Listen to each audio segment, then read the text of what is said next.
Selamünaleyküm ve rahmetullah.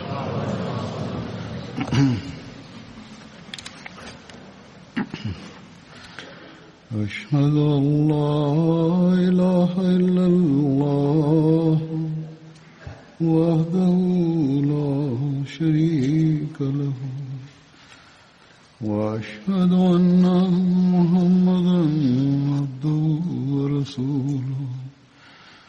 أما بعد فأعوذ بالله من الشيطان الرجيم بسم الله الرحمن الرحيم الحمد لله رب العالمين الرحمن الرحيم مالك يوم الدين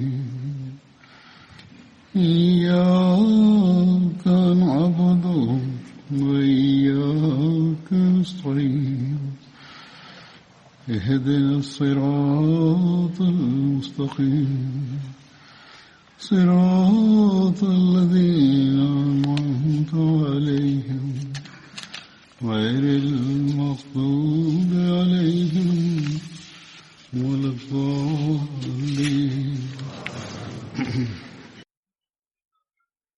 Geçen hutbemde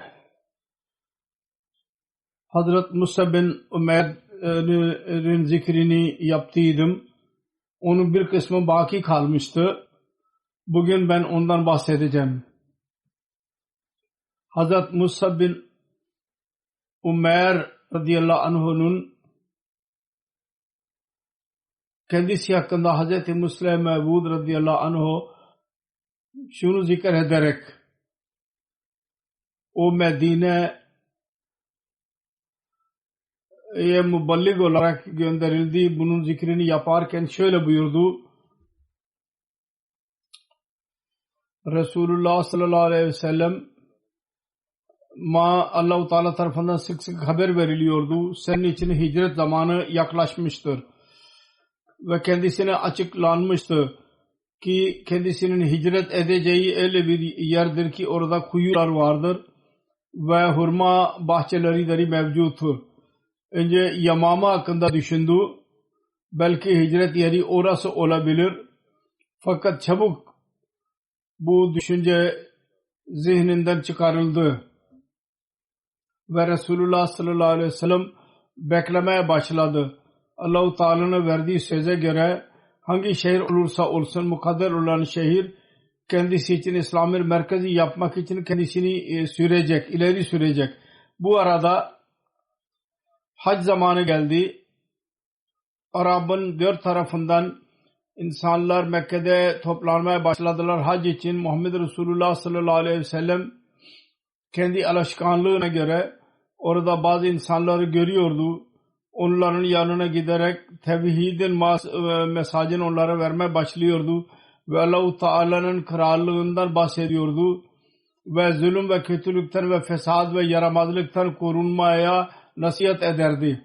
Bazı kimseler kendisinin sözünü dinlerlerdi ve hayret ederek ayrılırlardı. Bazı kimseler dinlerlerdi. Mekkeliler gelip onları oradan uzaklaştırırlardı. Bazı kimseler Mekke'dekilerin sözlerini dinlemiş olurlardı. Onlar alay ederek kendisinden ayrılırlardı. Bu arada Resulullah sallallahu aleyhi ve sellem bir yerde dolaşıyordu. Medine'deki bazı 5-6 kişiyi gördü. Resulullah sallallahu aleyhi ve sellem onlara dedi ki siz hangi kabiledensiniz? Onlar dediler ki Hazreç kabiledeniz biz. Dedi ki Yahudilerin halifi olan kabile mi? Onlar dediler ki evet. Resulullah sallallahu aleyhi ve sellem buyurdu. Siz biraz oturarak benim sözümü dinleyecek misiniz? Onlar kendisinin zikrini duymuşlardı ve kalbinde kendi iddiasıyla biraz ilgi gösteriyorlardı. Sözünü kabul ettiler ve kendisinin yanında oturarak kendisinin sözlerini dinlemeye başladılar. Resulullah sallallahu aleyhi ve sellem onlara dedi ki Allah-u Teala'nın padişahlığı yaklaşmaktadır. Putlar şimdi dünyadan silinecek. tevhid dünyaya yerleştirilecek. İyilik ve takva tekrar dünyaya yerleştirilecek. Medine'nin insanları bu yüce nimeti kabul etmek için hazır mıdırlar? Onlar dediler ki kendisinin sözlerini dinlediler ve etkilendiler ve dediler ki sizin talimatınızı biz kabul ediyoruz. Kaldı ki Medine İslamiyet'e yer vermek için hazır mıdır değil midir? Bunun için biz vatanımıza gidip kendi kavmimizle konuşacağız. Ve sonra 2. sene kavmin kararını size bildireceğiz. Bunlar geri gittiler ve kendi akrabalarına ve dostlarına kendi talimatından bahsettiler. O zaman Medine'de 2 Arap kabilesi Avs ve Hazreç bulunuyorlardı. Ve 3 Yahudi kabilesi Banu Kureyza, Banu Nazir, Banu Kaynuka, Aus ve Hazrec'in kendi aralarında düşmanlığı vardı. Banu Kureyza ve Banu Nazir Aus ile birlikteydiler ve Banu Kaynuka Hazrec ile birlikteydiler. Uzun zamandan savaşından sonra hissettiler. Bizim kendi aramızda barış yapmamız lazım. Kendi aralarında istişare ederek karar verdiler. Abdullah bin Ubay bin Selul Hazret'in lideriydi. Önderi Medine'de kral seçilsin. Yahudilerle alaka yüzünden Avs ve Hazreç Bible'nin özveriden etkileniyorlardı. Yahudiler kendi sıkıntılarından bahsediyorlardı. Sonunda şunu diyorlardı. Bir peygamber, Musa'ya benzeyen bir peygamber ortaya çıkmak üzeredir. Onun zamanı yaklaşmaktadır. O gelince tekrar biz dünyaya üstün çıkacağız. Yahudin düşmanları berbat olacaklar. Mahvedilecekler. Medine'dekiler o hacılardan Resulullah'ın iddiasını dinlediler. Doğruluğu kendi kalplerine girdi. Dediler ki bu aynı peygamber gibidir ki Yahudiler ondan bize bahsediyorlardı. Onun için birçok genç bunu dinleyerek Resulullah sallallahu aleyhi ve sellem'in talimatının iyi doğruluğundan etkilendiler. Ve Yahudilerden dinlemiş oldukları gaybi haberi onların iman etmeleri konusunda yardımcı oldu. Gelecek sene, ertesi sene hac zamanında tekrar Medine'deki insanlar geldiler. 12 kişi Medine'den geldiler. Şu iradeyle ki Muhammed Resulullah sallallahu aleyhi ve sellem'in dinine girecekler. Onlardan 10 kişi Hazreç kabilesinden ve 2 Avs kabileden idiler. Mina'da kendisiyle görüştüler ve kendi eli üzerinde karar verdiler. Allah dışında başka birisinin ibadetini yapmayacaklar. Hırsızlık yapmayacaklar, kötülük yapmayacaklar. Kendi kızlarını öldürmeyecekler. Birbirlerine kötü yalan suçlamalar israt etmeyecekler. Allah-u Teala'nın Resulü'nün iyi talimatları konusunda kendisine isyan etmeyecekler. Bunlar geri gittiler ve kendi kavimlerine daha kuvvetli bir şekilde tebliğ yapmaya başladılar. Medine'nin evlerinde put çıkararak dışarı atılmaya başlandı. Putların önünde baş eğen kimseler şimdi başlarını kaldırarak yürümeye başladılar. Allah dışında insanların alınları başkasının önüne eğilmek için razı değildi. Yahudiler hayret içindeydiler. 100 yıllık dostluğu ve 100 yıllık tebliğ ile bir değişiklik yaratamadılar. İslam birkaç günde o değişiklik yaratmış oldu. Tevhidin vaazı Medine'deki insanların kalplerine girdi. Birdenbire insana gelirlerdi ve Müslüman onlara derlerdi ki bize din öğretin. Müslümanlar derlerdi. Medine'deki insanlar tam İslamiyet'i bilmiyorlardı ve sayıları değildi ki binlerce insana İslamiyet konusunda detaylı bir şekilde anlatabilsinler. Onun için onlar Mekke'ye adamın birisini gönderdiler. Muballig göndermeyi rica ettiler. Resulullah sallallahu aleyhi ve sellem Musab adlı bir sahabi Habişa hicretinden geri dönmüştü. Onu Medine için İslam tebliği için gönderdi. Musab radıyallahu anhu Mekke'den ilk İslami muballik idi.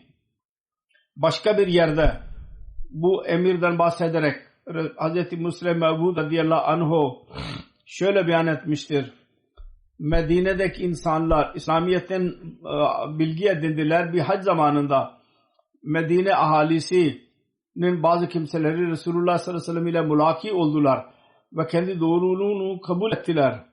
Onlar geri giderek kendi kavmine bundan bahsettiler. Medine'deki yaşayan bir Yahudiler bir peygamber geleceğini bahsediyorlardı. O Mekke'de ortaya çıkmıştır. Bunun üzerine onların kalbinde Resulullah sallallahu aleyhi ve sellem'in doğru rağbet doğdu. Ve onlar ikinci hac zamanında bir taifeyi göndererek Resulullah'a gönderdiler. Bu taife kendisiyle fikir teatisinde bulundular. Kendisine inandılar ve kendisine biat ettiler. Çünkü o zaman Mekke'de büyük muhalefeti vardı. Bu görüşme bir vadide oldu. Mekke'deki den gizli kaldı. Orada biat oldu. Onun için buna biat-ı akba denilir. Bir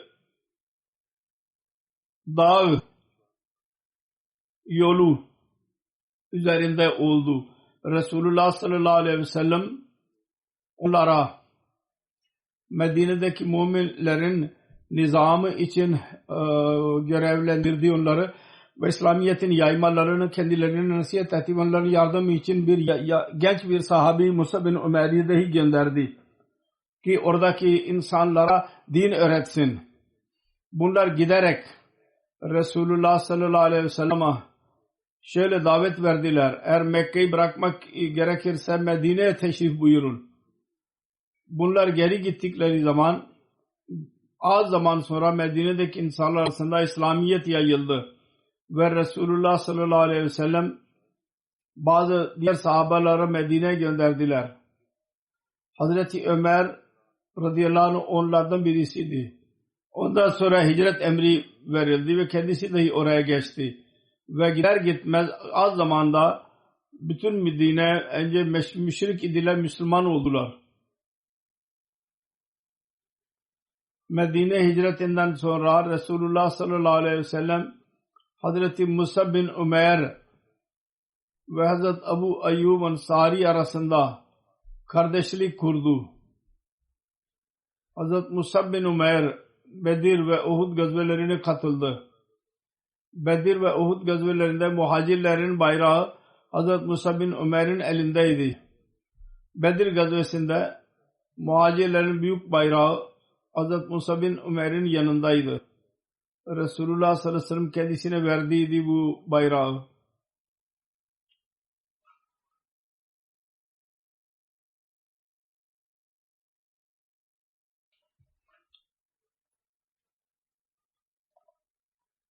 Başka bir rivayet şöyledir. Hazreti Mirza Beşir Ahmed radıyallahu anh Sirat Hatam-ı Nebiyyi'nde onu yazmıştır. Uhud gazvesinde dahi muhacirlerin bayrağı Hazreti Musa bin Umer'in elindeydi. Kendisi İslam ordusunun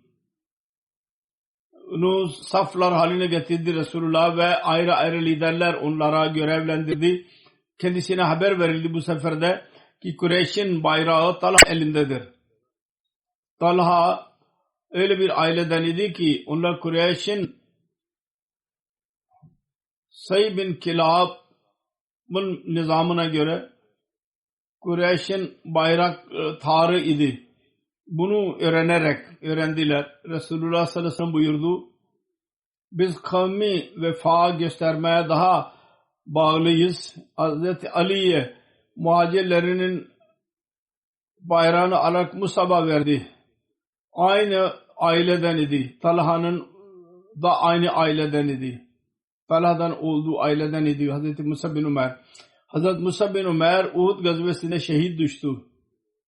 Uhud günü Hazreti Musa bin Umer Resulullah sallallahu aleyhi ve sellem'in önünde savaşıyordu ve savaşarak şehit düştü.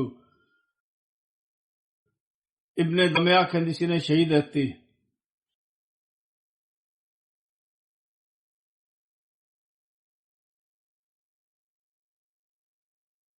Tarihte yazılıdır.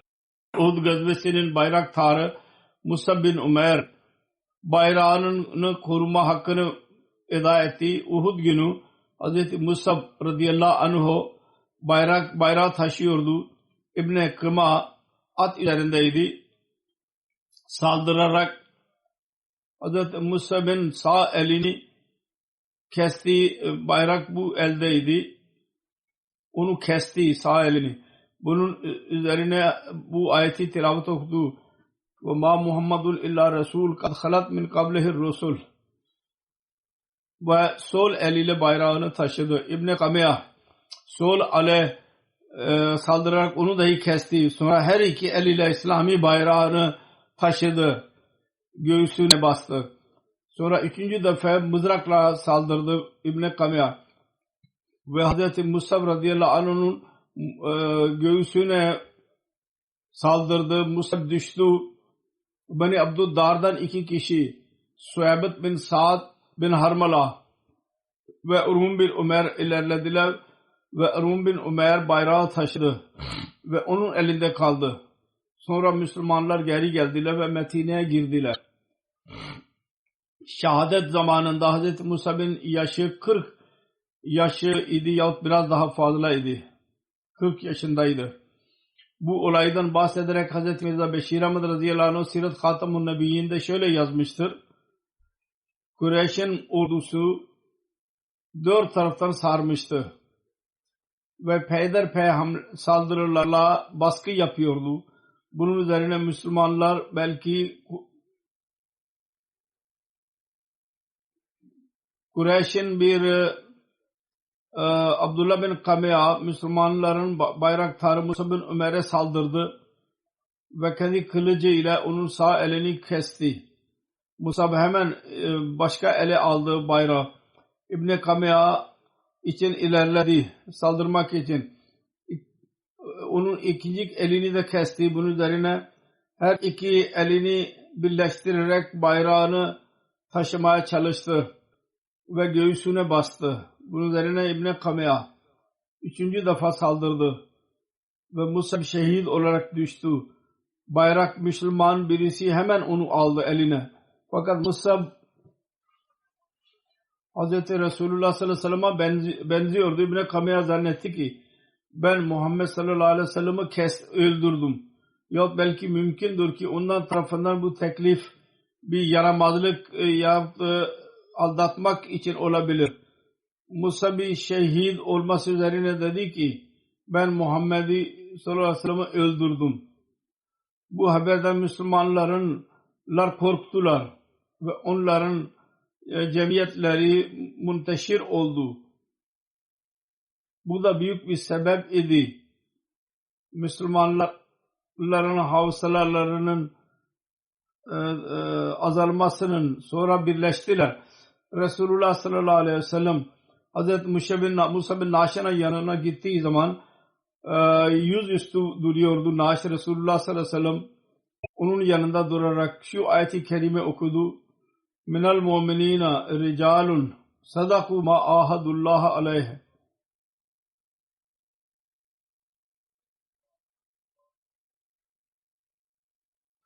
وَمِنْهُمْ مَنْ قَضَى نَحْبَهُ وَمِنْهُمْ مَنْ يَنْتَظِرُ وَمَا بَدَّلُوا تَبْدِيلًا.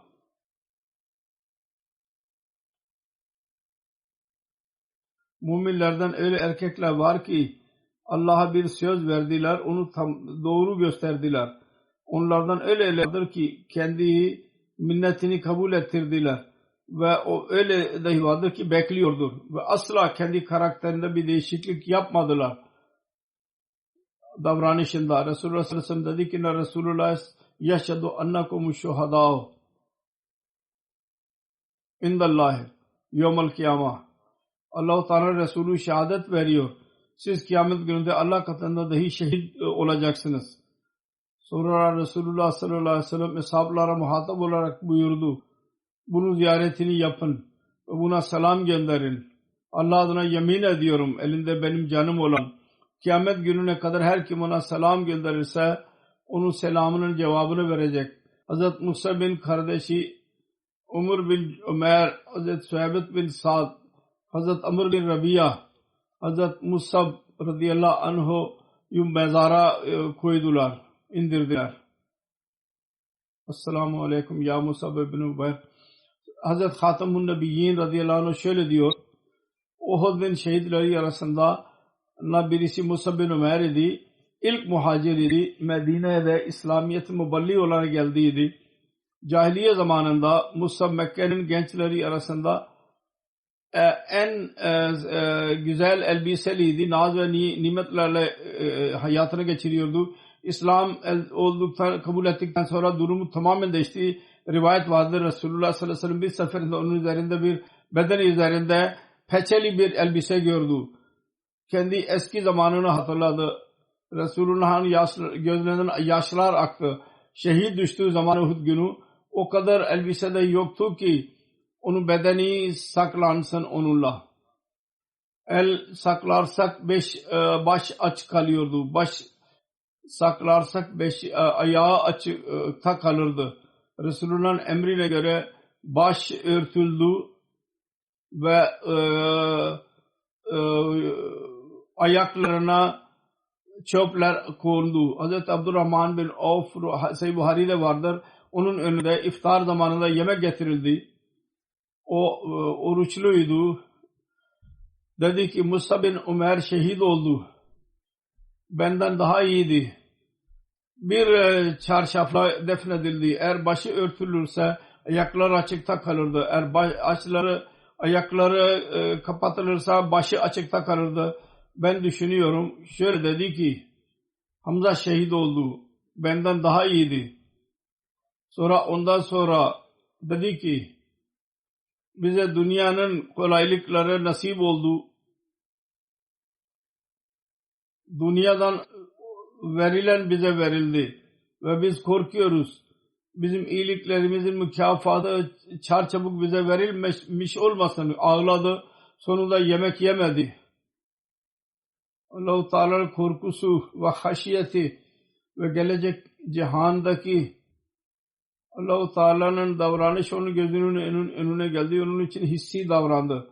Öyle biz kolaylık bizim el açıklığı verilmiştir ki burada belki mükafat verilmiştir. Gelecek cihanda belki bize bir şey verilmeyecektir diye korktu. Hazreti Hubab bin Al-Arat radıyallahu anh rivayet eder. Resulullah sallallahu aleyhi ve sellem ile birlikte vatanı bıraktık. Allah-u Teala'nın rızasını istiyorduk. Bizim mükafatımız Allah-u Teala'nın yanındaydı. Öyleler dahi vardır ki aramızdan onlar öldüler.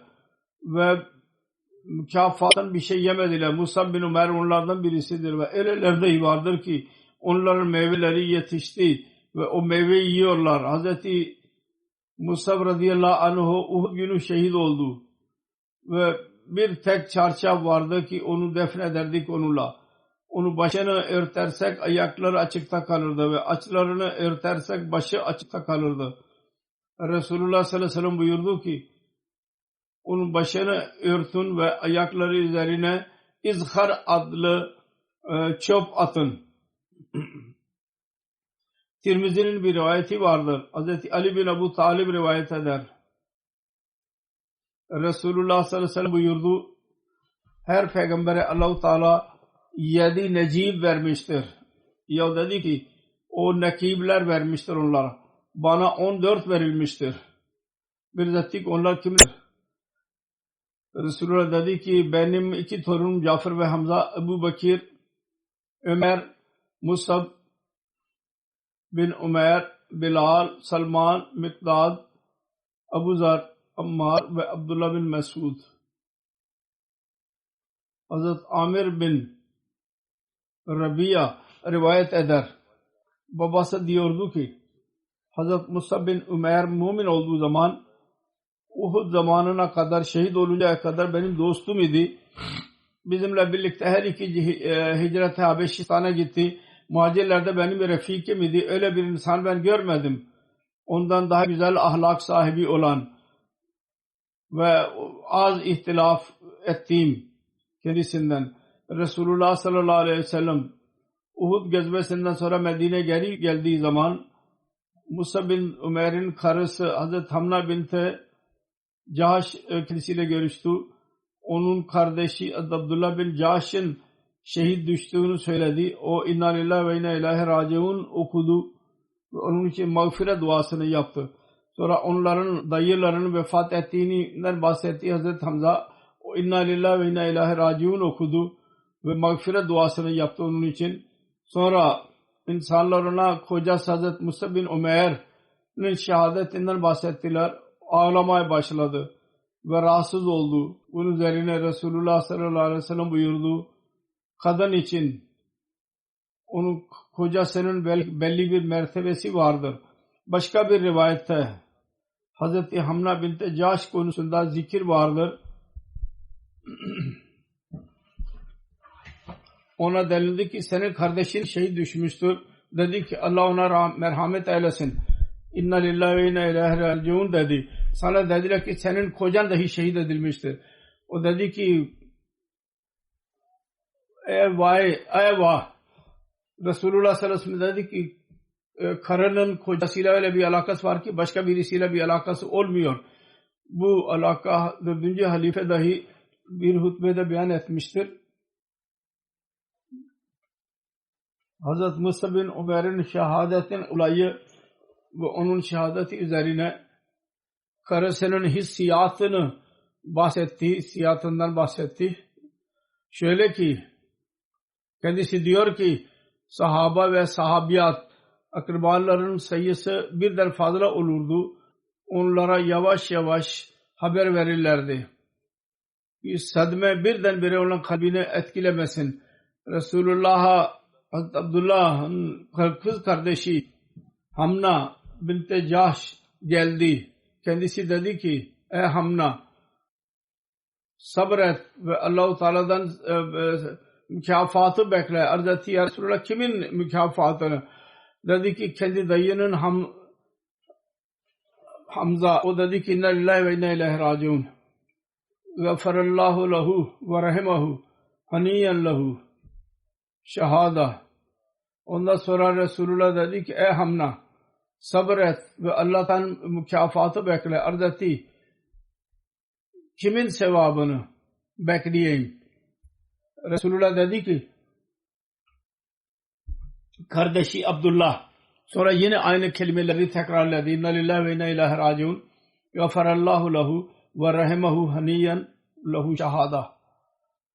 Sonra dedi ki ey Hamna sabret ve Allah'tan sevabı bekle. O arz etti kimin için ya Resulullah? Dedi ki Musab bin Umeyr için. Bunun üzerine Hamna dedi ki eyvah. Bunu dinleyerek Resulullah sallallahu aleyhi ve sellem dedi ki gerçekten kocanın karı üzerinde büyük hakkı vardır ki öyle başka birisinin hakkı yok. Sen böyle bir kelime niye söyledin? Sordu. O arz etti ki ya Resulullah onun çocuklarının yetim olduğu aklıma geldi. Onun için perişan oldum. Ve perişan olarak benim ağzımdan bu kelime çıktı. Bunu dinleyerek Resulullah sallallahu aleyhi ve sellem Musab radıyallahu anh'un evladı hakkında şöyle dua yaptı. Ey Allah onların büyükleri ne şefkat etsinler ve kendilerine güzel bir davranışta bulunsunlar. Sonra Allah-u Teala onlarla öyle davrandı. Resulullah sallallahu aleyhi ve sellem duası kabul etti. Bu da Hazreti Musab'ın zikri tamamlandı. İnşallah gelecek bir sahabeden bahsedeceğim.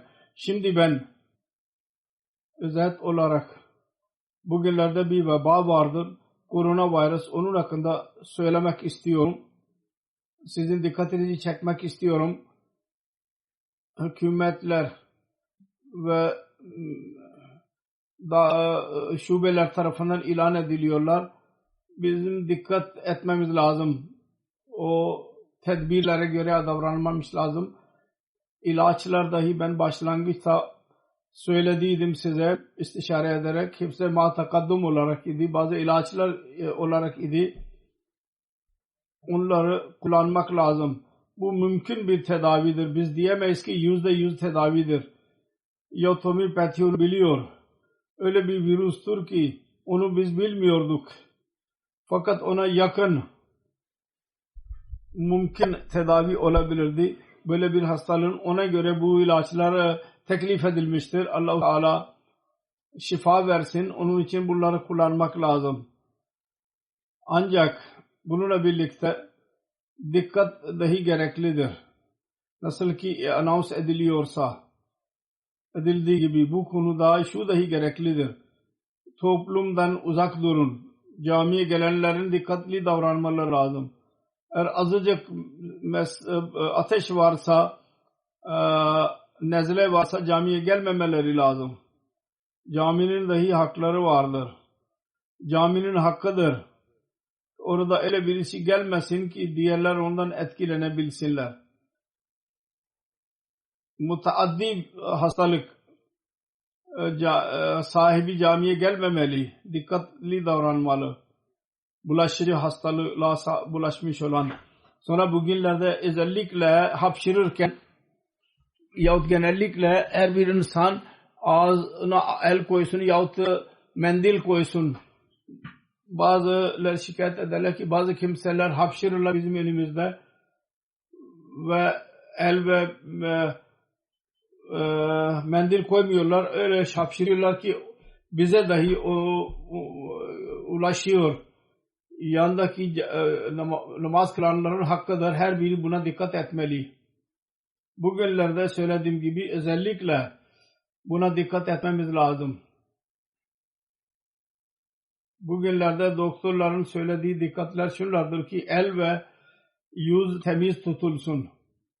El pis ise yüze dokunmayın. Ve sanitizer kullanın.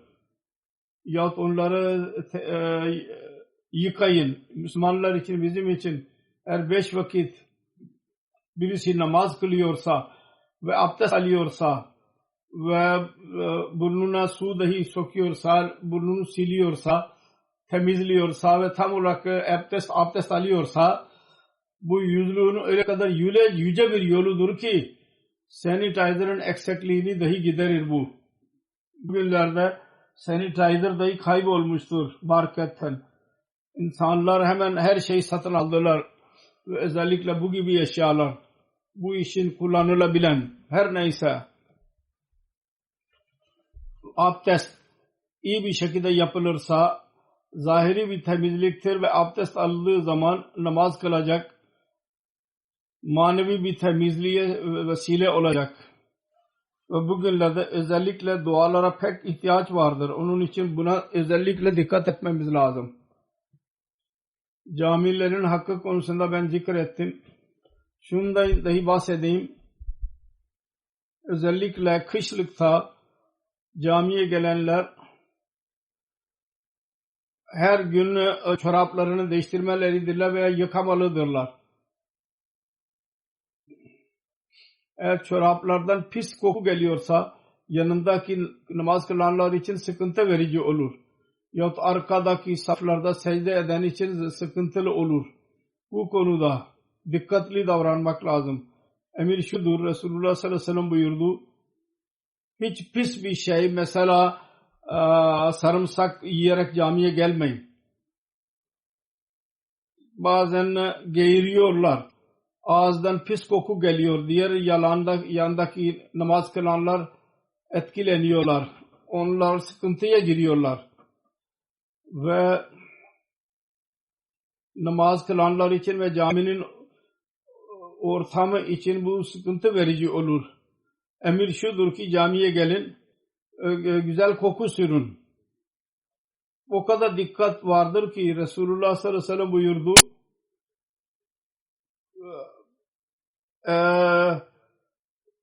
Et ile dahi oradan geçmeyin. Pişmemiş olan et ile. Yani çevrenin temizliği bir namaz için gereklidir. Buna dikkat etmemiz lazım. Fakat bu anlamı bu değil ki bu bahaneyle camiye gelmeyelim. Zahiri duruma bakarak kendi kalpten fetva almak lazım. Ve daima hatırınızda olsun, Allah-u Teala kalplerin durumunu bilir. Bunun için eğer bir hastalık varsa doktor ile istişare edin, ne gibi hastalık vardır. Ancak bir iki gün dikkatli davranmak faydalıdır. Sonra şu vardır. Tokalaşmayın deniliyor. Bu da gereklidir. Kim bilir kimin eli nasıldır. Bu bakımdan sevgi çoğalıyor tokalaşmakla, fakat bu hastalıklardan dolayı dikkatli davranmak daha iyidir. Şimdi maddi insanlar eskiden gürültü yapıyorlardı, biz tokalaşmıyoruz, kadınlarla tokalaşmıyoruz, erkekle tokalaşmıyoruz. Onların dahi fıkraları vardır. Almanya'nın başbakanının veziri kendisiyle tokalaşmadı ve bir fıkra haline gelmiştir. Burada bir parlamento üyesi dedi ki biz tokalaşıyoruz, koronavirüsü yüzünden bundan korunuyoruz ve iyidir bu. Neden? Bizim rivayetimiz bu değil ki sıkışmayalım. Biz eskiden başlarımızdan eşar çıkarırdık, başlığı. Kadınlarla tokalaşıyoruz. Hatta onlarla sarılıyoruz ve öpüyoruz. Bu kadını bir seviyor mu sevmiyor mu, biz zorla bu pis gibi hareketlerde bulunuyoruz. Allah-u Teala'nın sözünü dinlemeye razı değildiler, fakat bu hastalık, bu veba onlara en azından buna dikkatlerini çekmiştir. Dua ederim Allah-u Teala'ya dahi bunların dikkati çekilsin. Allah-u Teala'nın buyrukları konusunda ihtilaf halindeydiler. Biz derdik, sevgili bir şekilde derdik. Selam vermek caiz değil erkek kadının. O zaman gürültü yapıyorlardı. Şimdi dinledik, şubelerde dahi değişik yerlerde bunlar inkar edenler kötü bir şekilde inkar ediyorlar. Biz sevgili bir şekilde, tatlı bir şekilde derdik ki bizim talimatımız budur. Şimdi bunlar koronavirüsü yüzünden o kadar dikkatli davranıyorlar ki orada ahlak vasfı dahi yoktur. Her neyse bu veba bu bakımdan bunları ıslah etmiştir bir dereceye kadar. Ve söylediğim gibi bu ıslah bunları Allah'a götüren olsun. Allah-u Teala iyi bilir. Bu veba ne kadar yayılacak? Nereye kadar gidecek? Allah-u Teala'nın kaderi nedir? Ancak eğer bu hastalık Allah-u Teala'nın öfkesi yüzünden ortaya çıkıyorsa, bu çağda biz görüyoruz ki değişik vebalar, hastalıklar, depremler, tufanlar Resulullah sallallahu aleyhi ve sellem'in gelişinden sonra çok çoğalmışlardır. Allah-u Teala'nın kaderinin kötü etkilerinden korunmak için Allah-u Teala'ya rücu etmemiz lazım, dönmemiz lazım. Her Ahmedi bugünlerde özellikle dualara çok dikkat etmeli. Kendi manevi durumunu dahi iyileştirmeye çalışmalı. Ve dünya için dahi dua etmeli. Allah-u Teala onlara dahi doğru yol göstersin, hidayet versin. Allah-u Teala onlara güç versin ki maddiyata daha fazla gireceklerine, Allah-u Teala'yı unutacaklarına kendi yaratan Allah'ı tanıyanlar olsunlar. Şimdi bundan sonra ben gayb cenazelerini kıldıracağım. Birincisi Tanzil Ahmed Bhatt'ın cenazesidir. Akil Ahmed Bhatt'ın oğluydu. Küçük çocuk 11 yaşındaydı.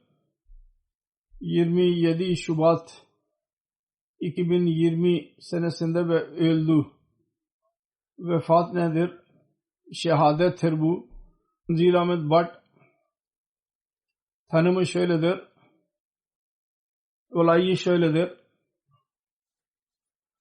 Şadra Kaluni, Delhi Gate, Lahore.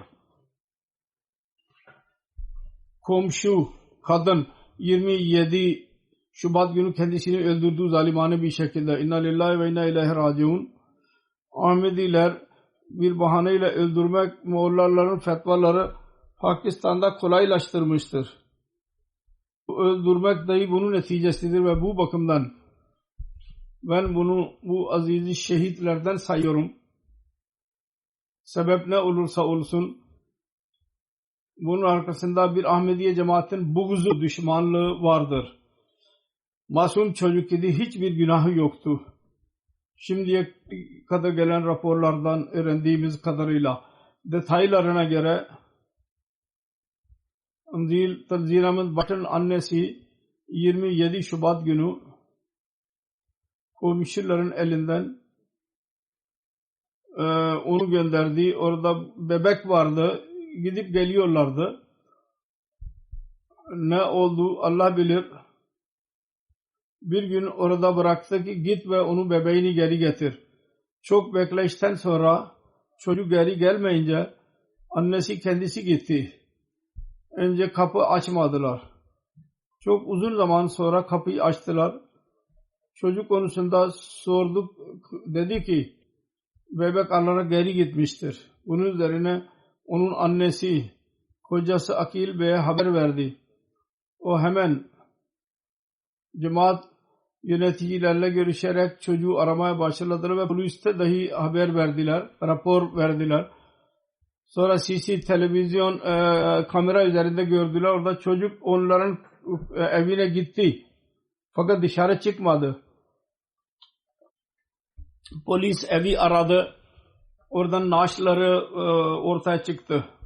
Polis dedi ki bu önce söylediydi bu kadın.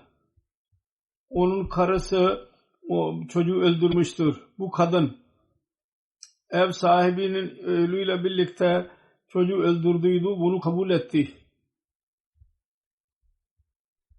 Tanzil Ahmed Bhatt 20 Kasım 2009'da doğdu. Vakfe Nau idi. Afsalul Ahmadiyya'nın faal bir üyesiydi. Cemaat programlarına katılırdı. Kendi sınıfın çalışkan öğrencilerinden birisiydi. 4. sınıfta okuyordu. Vefattan sonra neticesi geldi. 750'den 729 puan aldı ve birinci oldu sınıfta. Annesi dedi ki Tanzil benim en bana itaat eden bir çocuk idi ve benden izin almadan bir iş yapmazdı. Eğer bir şey söylerse komşu hemen iş yapardı. Hiç inkar etmedi. Şöyle ki öldüren komşu dahi kendisine iş söylerdi. Ve ona daima itaat ederdi. Onun işini yapardı. Okulun öğrencileri ve cemaat yöneticileri kendisinden mutluydular. Daima methederlerdi. MTN programlarını gören idi. Çocukların programlarını hiç kaçırmazdı. Namazı kılardı. Camiye giderek. Hiç babası yorgun gelirse camiye gitmekte tembellik gösterirse onu zorla ısrar ederek camiye götürürdü babasını.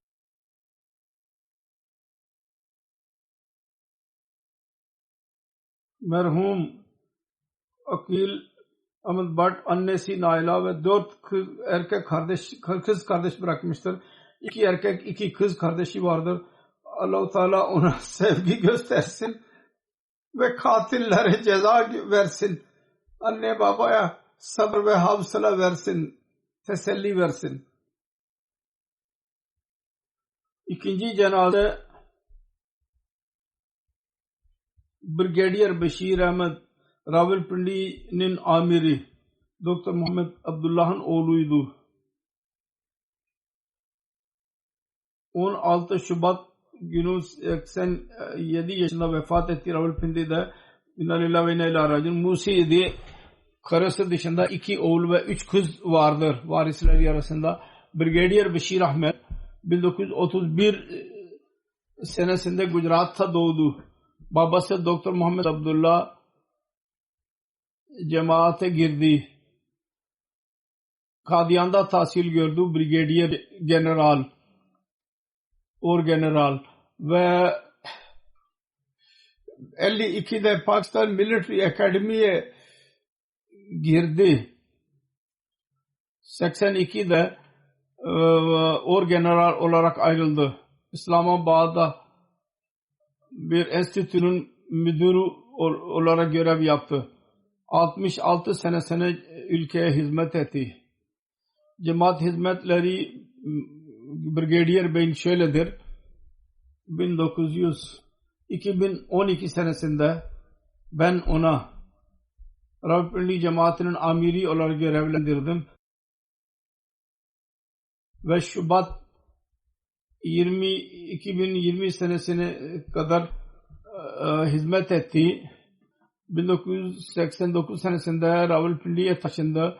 16 sene naib amir ve tamir sekreteri görevini yaptı. Fazl-ı Ömer Foundation direktörü, Meclis Şura'nın birçok komitesinin üyesiydi.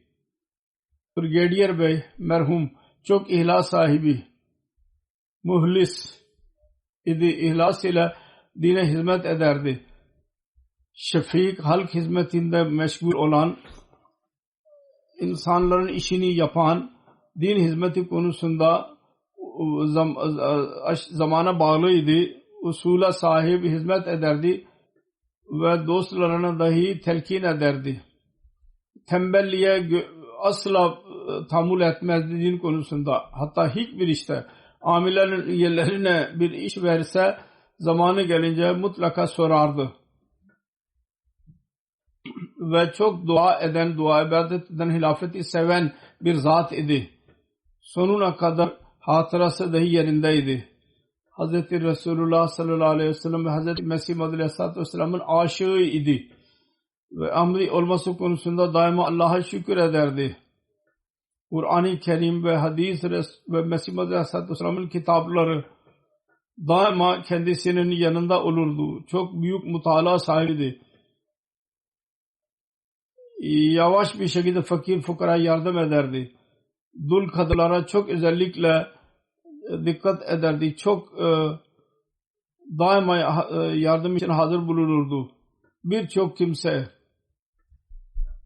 ve aile kendisinden yardım alıyorlardı. Yardım dahi öyle yapardı ki adamın birisi yazdı. Onun dükkanı yandı. Sessiz bir şekilde bana para verdi. Kimseye zikretme. Eve gidince baktı 200.000 rupiydi. Geri vermek zamanı geldi. Dedi ki ben senin için geri almak için vermediydim. İşi iyileşince. Murabbi Silsila Rawalpindi'deki Tahir Mahmud yazıyor. Amir Bey çok tatlı mizaca, merhamet eden, çok dua eden, Cuma günü Cuma'dan önce İvan-ı Tevhid'e gelirdi. Ve tezarru ile nafile namaz kılardı. Çabuk çabuk namaz kılanlara Kadiyan'ın eshaplarının olaylarından bahsederdi. Orada terbiye gördüydü. Yavaş yavaş namaz kılanlardan memnun olurdu.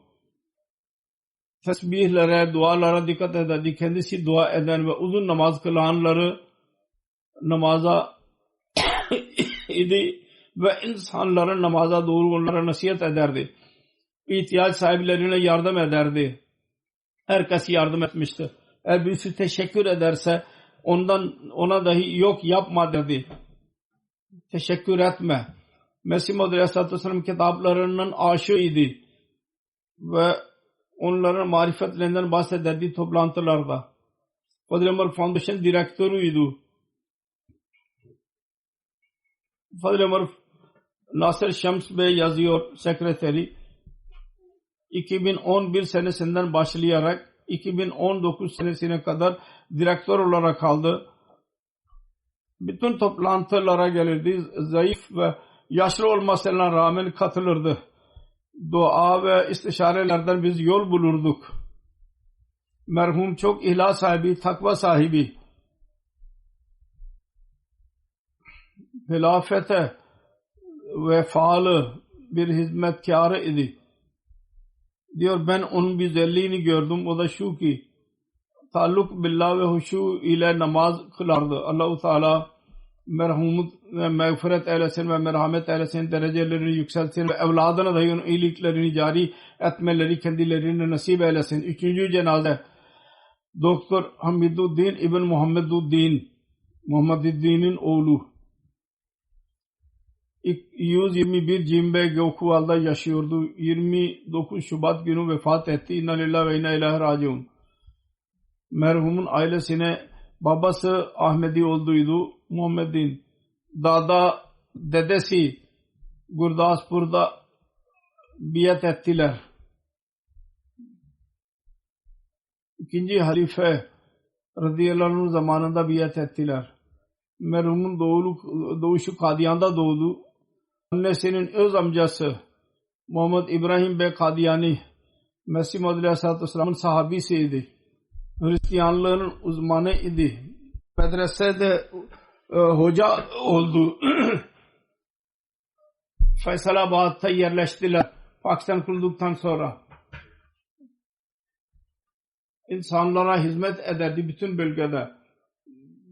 Doktor idi. Para almadan fakirlere tedavi ederdi. Namaza bağlıydı, oruca. Herkese saygı gösterdi. Hilafeti seven, çok şefik, Allah'a tevekkül eden, iman sahibi bir zat idi. Hiçbir zaman inkar etmezdi hiçbir iş için. Hayır ve herkese yardım eden birisiydi. Cemaatin değişik yerlerinde görev yaptı. Onun bir oğlu Kerimuddin Şems murabbidir. Tanzanya'dadır. Hizmet ediyor orada. Orada meşgul olduğundan dolayı cenazesine dahi katılamamıştı.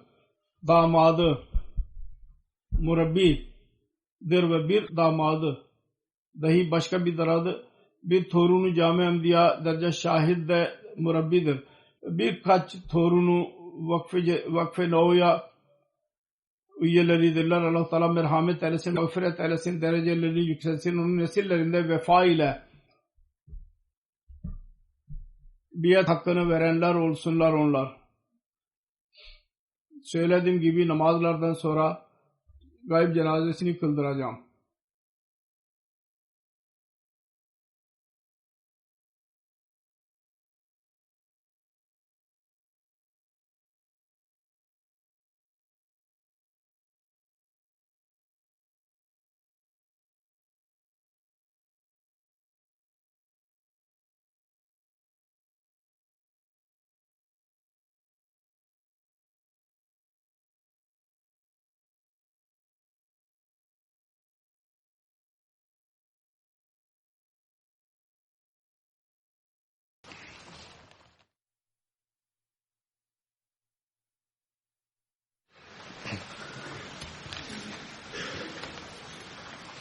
Elhamdülillah nahmaduhu ve nestainuhu ve nestağfiruhu ve nu'minu bihi ve netevekkalu aleyhi ve na'udzu billahi min şururi enfusina ve min seyyiati a'malina. من يهده الله فلا مضل له ومن يضلل فلا هادي له ونشهد أن لا إله إلا الله ونشهد أن محمدا عبده ورسوله عباد الله رحمكم الله إن الله يأمر بالعدل والإحسان وإيتاء ذي القربى وينهى عن الفحشاء والمنكر والبغي يعظكم لعلكم تذكرون اذكروا الله يذكركم وادعوه يستجب لكم ولذكر الله